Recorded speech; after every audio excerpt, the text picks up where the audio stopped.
guys. Panag man dito do dito ayan mga lugar guys. Mga idol guys oh. Dumakol man ti karayan mi.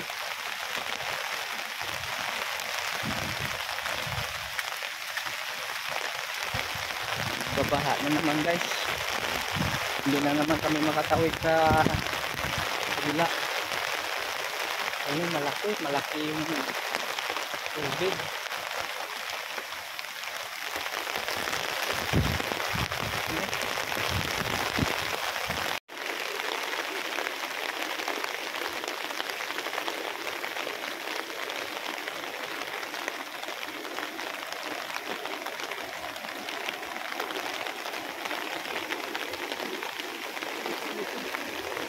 Mapaw yung tubig sa tambak guys.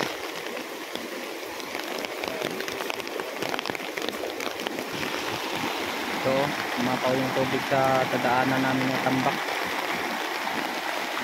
Yung nakatayo yun guys, poste sana ng tulay namin yan, pero hindi pa natapos eh.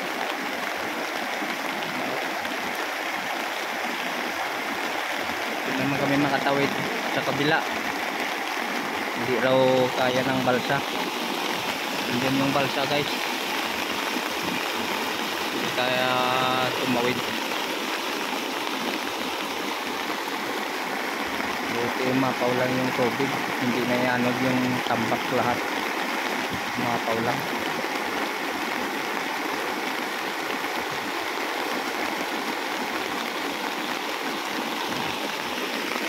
Ay doon sa kabila may taas.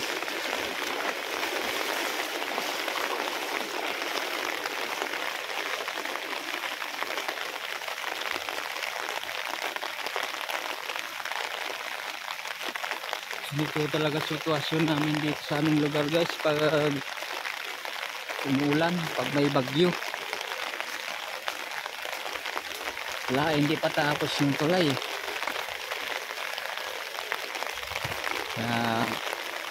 Ganito talaga dito. Ito yung flood control guys.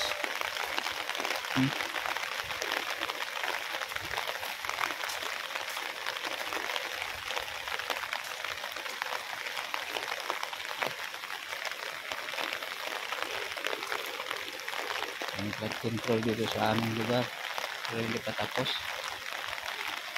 Puti, hindi masyadong malakas yung baha.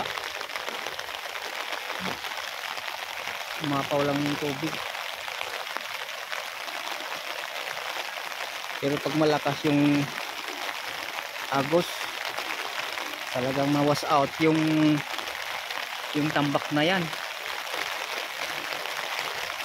Another gabor na naman siguro pag naianod lahat yan.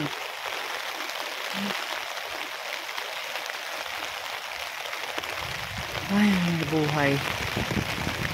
Talagang ganito. Matagal pa siguro matapos yung tulay namin.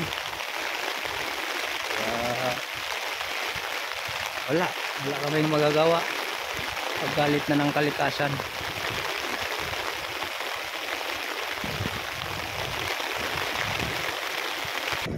Maulan pa rin guys. Hindi pa humihinto yung ulan. Kaya sa mga ganitong sitwasyon guys, ingat na lang tayo. Ingat.